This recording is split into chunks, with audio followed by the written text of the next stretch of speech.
Hello all, welcome to my channel హ్యామా family food. So ఇప్పుడు మనం తాటిగారెలు చేయడం ఎలా అనేది చూద్దాము. ఆంధ్రాలో చాలా స్పెషల్ అండి. ఈ సీజన్ లైక్ రైనీ సీజన్లో ఎక్కువగా చేసుకుంటూ ఉంటాము. సో ఇప్పుడు ఎలా చేద్దామో ప్రాసెస్ చూద్దాం. ఓకే, సో నేను ఒక తాటికాయ తీసుకున్నాను, దాని నుంచి పల్ప్ సపరేట్ చేశాను. పల్ప్ సపరేట్ చేసిన తర్వాత ఒక గ్లాస్ బియ్యం నూక కలిపాను. తర్వాత ఒక గ్లాస్ బెల్లం తురుము కలిపాను. సో అవన్నీ కలిపి ఒక హాఫ్ అన్ అవర్ నానబెట్టిన తర్వాత ఒక అరిటాకుకి ఆయిల్ రాసి చిన్న చిన్న బాల్స్ లాగా చేసి దాన్ని గార్ షేప్లో చేయాలన్నమాట. ఒత్తేసి మధ్యలో హోల్ పెట్టాలి. పెట్టిన తర్వాత యాక్చువల్గా డీప్ ఫ్రైకి సరిపడా ఆయిల్ని పొయ్యి మీద ముందే పెట్టి ఉంచాము. సో ఒక్కొక్కటి ఆ ఆయిల్లో వేసుకుంటూ ఉండాలి. చాలా ఈజీ ప్రాసెస్ అండి తాటిగారెల ప్రాసెస్. చాలా బాగుంటాయి కూడా తినటానికి. సో ఒకటి తర్వాత ఒకటి మనం ఆయిల్లో వేసేసుకుని చేసుకోవాలి. యాక్చువల్గా ఒక్క కాయ మేము తీసుకున్నాము తాటికాయ, దాని నుంచి పల్ప్ తీసి ఉంచాము.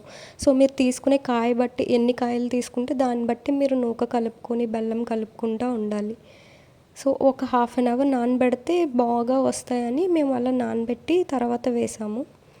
సో అలా వేసుకుంటా బాల్స్లా చేసుకుంటూ గారెలు వేసుకుంటూ ఉండాలి. సో మనకి మంచి గోల్డెన్ కలర్ వచ్చాక తీసేసుకోవాలి ఆయిల్ నుంచి. అదే ప్రాసెస్. యాక్చువల్గా వేగుతూ ఉంటాయి, వాటిని కదపకూడదు. కదపడం అంటే మళ్ళీ పక్కకి వచ్చేస్తూ ఉంటాయి. సో కదపకుండా తీసుకుంటూ ఉండాలి. సో మీకు ఇష్టమా తాటిగారెలు? నాకు కమెంట్స్లో చెప్పండి.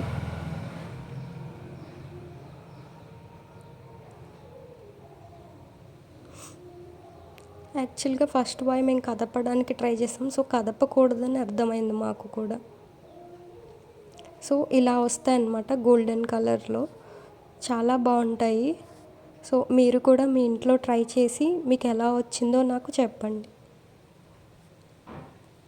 టేస్ట్ పరంగా చాలా బాగున్నదండి. ఎంత బాగున్నాయంటే నేను చెప్పలేను. మా ఆంధ్ర సైడ్ చాలా స్పెషల్ ఇవి. సో మీకు చేయాలనుకుంటే ఎలా అనేది ఈ వీడియోలో ఫుల్ ప్రాసెస్ ఉంది కదా. సో ఒకసారి మళ్ళీ చెక్ చేసుకుంటూ ఉండండి ఎంత కలిపాము అంటే. ప్రాసెస్ అనేది చెప్పాను అంతే, ఆల్రెడీ కలిపేసింది తీసుకున్నాం యాక్చువల్లీ.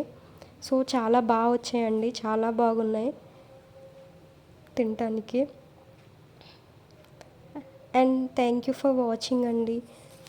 మా ఛానల్ని మీరు సబ్స్క్రైబ్ చేయాలండి. ఇలాంటి వీడియోస్ కోసం మీరు మళ్ళీ చూడడానికి మీరు సబ్స్క్రైబ్ చేస్తారని ఆశిస్తున్నాను. Thank you so much. Thank you for